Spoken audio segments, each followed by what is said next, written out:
வணக்கம் என் அன்பு தமிழ் மக்களே. விஜய் என்னோடய அம்மா 5 LV பிரசாத் ரோடில் இருந்தாங்க. அதுலேருந்து அப்படியே நடந்து என்னுடைய மகளை பாலலோக்கில் விடுறப்ப அந்த பக்கமாக நான் போயிருக்கேன்.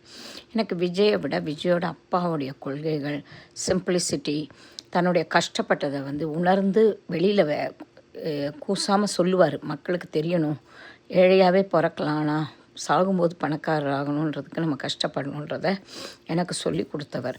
அவரை பார்த்து பார்த்து தான் நான் கற்றுக்கிட்டேன். ஆனால் எனக்கு எல்லா நேரமுமே தோல்வியே வரும். ஆனால் தோல்வியை எதிர்நோக்கிறதுக்கு ரெடியாக இருக்கிறதுனால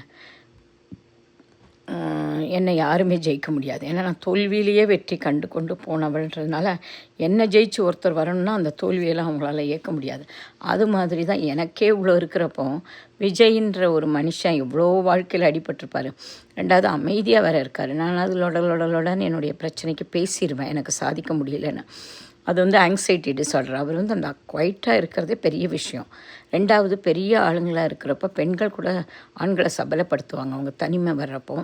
அதுக்கப்புறம் மனுஷனுக்கு 3 வகை பசி இருக்கும் இல்லையா? வயிற்று பசி, உடல் பசி, அறிவு பசி. இப்போ அவருக்கு வயிற்று பசி சின்ன வயசில் இருக்கணும். ஒரு வயசுக்கு அப்புறம் நம்மளால் கண்ட்ரோல் பண்ண முடியும். அந்த உடல் பசின்றது மட்டும் சபலத்தை எப்போவுமே உண்டாக்கிட்டு இருக்கோம்.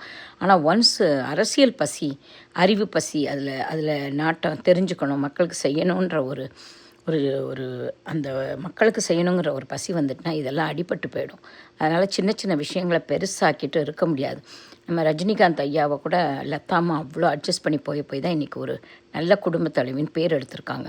அதனால் அவங்களையும் ஒரு எக்ஸாம்பிள் எடுத்துக்கோங்க. அதுக்காக அவர் தெரிந்தும் அறிந்தும் அறியாமல் நான் கெட்ட பையன்றதை அவர் ஒத்துக்கிட்டு அந்த பெண்ணால் தான் இப்படி இருக்கேன்னு அவர் இன்றைக்கி சொல்கிறார் இல்லையா? அதை மாதிரி சங்கீதா அம்மாவும் அவரை திருத்துறதுக்கு வழிகளை கொண்டு வந்து அவருக்கு நிறைய நேரம் கொடுத்து, அவருக்கு நிறைய அன்பை கொடுத்து, she should start loving her and give some quality time to him.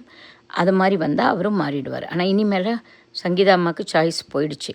எல்லா நேரமும் இப்போ மக்களுக்காக உழைக்க போகிறாரு. அவருக்கு எங்கேயுமே டைம் இருக்காது.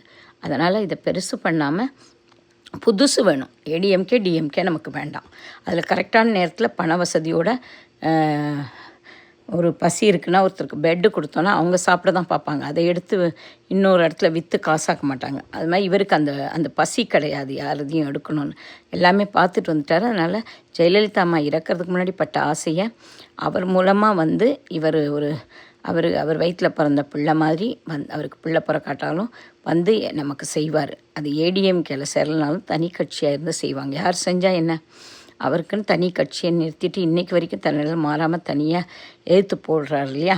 ஒரு முயல் கூட போய் போட்டி போட்டு அவங்களோடலாம் கூட்டணி சேர்ந்துக்கிட்டு வின் பண்ணுறத விட யானையாக இருந்து சிங்கமாக தனியாக இருந்து தோல்வி விட்டுறா கூட பரவாயில்லைங்கிறேன். ஒரு எதிர்கட்சியாவது இருப்பார். 2030 அவர் சிஎம் ஆவார். அந்த அளவுக்கு எனக்கு நம்பிக்கை இருக்குது.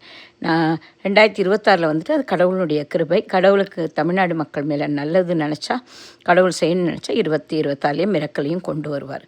அந்த ஜீசஸ், அந்த முருகர், அந்த அல்லாஹ், அந்த புத்தர் எல்லாருமே தமிழ் மக்களை நேசித்தாங்க. அவங்களுக்கு நல்ல விடிவு காலம் வரணும்னா அது பண்ணுவாங்க. நம்ம இன்னும் கொஞ்சம் 4 வருஷம் கஷ்டப்படணும் அப்படின்னா 2030 ஒரு பெரிய விடிவு காலம் இருக்கும். எனக்கு தெரிஞ்ச உண்மை. அதை தான் நான் சொல்ல ஆசைப்பட்றேன்.